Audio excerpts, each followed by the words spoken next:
Christmas से ठीक पहले देश के अलग अलग हिस्सों से आ रही घटनाएं अब सिर्फ कानून व्यवस्था का मामला नहीं रही, बल्कि सीधे सीधे संविधान, धार्मिक स्वतंत्रता और नागरिक अधिकारों पर सवाल खड़े कर रही हैं। छत्तीसगढ़ के रायपुर से लेकर उत्तर प्रदेश, दिल्ली और अब ओडिशा तक एक ही तरह का डर और दबाव लगातार सामने आ रहा है। एक तरफ रायपुर के मैग्नेटो मॉल में क्रिसमस की तैयारियों को लेकर हंगामा और तोड़फोड़ हुई, तो दूसरी तरफ उत्तर प्रदेश के बरेली में चर्च के बाहर हनुमान चालीसा का पाठ कर विरोध जताया गया। इसके साथ ही दिल्ली में सेंटा क्लॉज की टोपी पहने महिलाओं को बाजार से हटाने वाला वायरल वीडियो इस बात का संकेत है कि त्योहारी खुशी भी अब कई इलाकों में डर का विषय बन गई है। इसी तरह का एक मामला उज्जैन मध्य प्रदेश से भी सामने आया है, जहां स्कूल के बच्चों को सेंटा क्लॉज की ड्रेस पहनने से रोका गया और हनुमान चालीसा का पाठ कराया गया।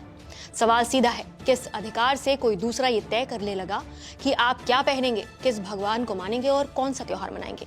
छत्तीसगढ़ की बात करें तो विवाद की शुरुआत कांकेर जिले के आमाबेड़ा इलाके से हुई। यहाँ अवैध धर्मांतरण के आरोपों और हिंसा के बाद आदिवासी समाज और कई संगठनों में गुस्सा फैल गया।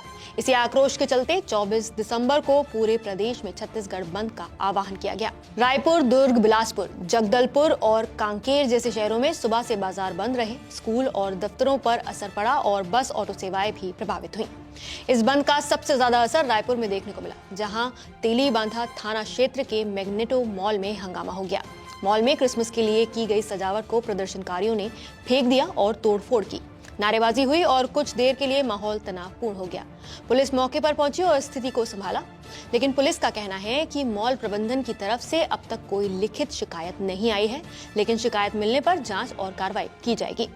कांकेर में हालात इससे भी ज्यादा संवेदनशील रहे। आमाबेड़ा के उसेली गांव में ईसाई धर्म अपनाने वाली रामबाई तारम के घर में तोड़फोड़ की गई।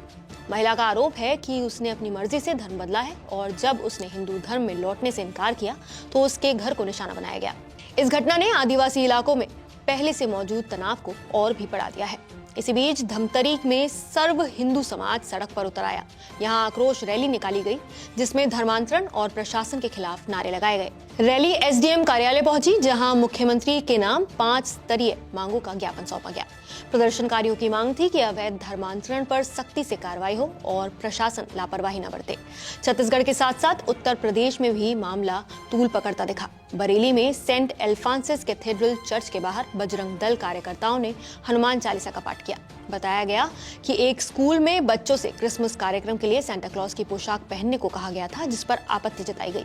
विरोध के बाद कार्यक्रम रोक दिया गया और बच्चों से हनुमान चालीसा का भी पाठ कराया गया। पुलिस ने मौके पर पहुंचकर स्थिति को शांत कराया और जांच का भरोसा दिलाया।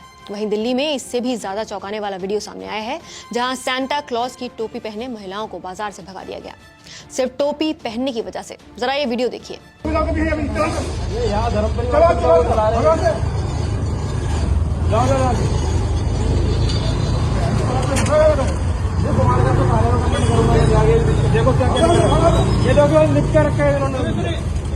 ये वीडियो वायरल हुआ है और लोगों के मन में ये डर बैठ गया है कि क्या अब सार्वजनिक जगहों पर अपनी खुशी जाहिर करना भी सुरक्षित नहीं रहा है।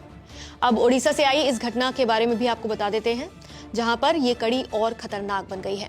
सड़क किनारे रोजी रोटी कमाने वाले गरीब विक्रेता सेंटा की टोपी बेच रहा था। तभी गाड़ी में एक आदमी आता है और खुलेआम उसको धमकाता है। ये हिंदू राष्ट्र है, यहाँ क्रिश्चियन चीजें नहीं चलेंगी, ये जगन्नाथ की भूमि है। विक्रेता से ये भी पूछा गया कि वो हिंदू होकर ऐसा कैसे कर सकता है। उसे दुकान समेटने पर मजबूर किया गया और राहगीरों को उकसाया गया कि इन गरीब लोगों को भगा दिया जाए। तो कौन है जो ये तय करेगा कि हिंदू होकर क्या बेचा जा सकता है और क्या नहीं? क्या किसी धर्म का सम्मान इस बात से तय होगा कि सड़क किनारे खड़ा एक गरीब आदमी सेंटा की टोपी बेच रहा है या नहीं? इसी तरह उज्जैन में क्रिसमस से पहले एक स्कूल कार्यक्रम को लेकर विवाद खड़ा हो गया, जब एक शिक्षक ने बच्चों से क्रिसमस समारोह के लिए सेंटा क्लॉज की पोशाक पहनने को कहा। इस बात की जानकारी मिलते ही बजरंग दल के कार्यकर्ता मौके पर पहुंच गए और उन्होंने स्कूल में हो रहे कार्यक्रम पर आपत्ति जताते हुए उसे रुकवा दिया। विरोध के दबाव में क्रिसमस से जुड़ी गतिविधियां रोक दी गईं, जिसके बाद बच्चों से हनुमान चालीसा का पाठ कराया गया। इस घटना ने एक बार फिर ये सवाल खड़ा कर दिया है कि क्या स्कूलों में होने वाले सांस्कृतिक कार्यक्रम भी अब धार्मिक टकराव का कारण बनते जा रहे हैं। इसी तरह की कई और घटनाएं और वीडियो सोशल मीडिया पर तेजी से वायरल हो रहे हैं, लेकिन इन सारी घटनाओं के बीच सबसे बड़ा सवाल कानून का है।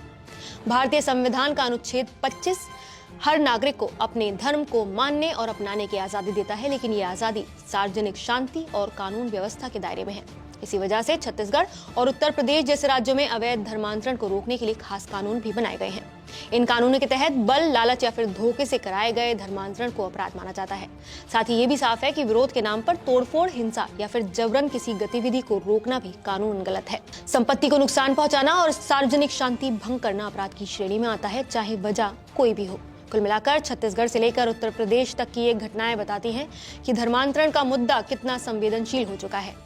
साथ ही लोगों का विरोध और सवाल उठाना अपनी जगह है, लेकिन ये सब कानून के दायरे में रहकर ही होना चाहिए।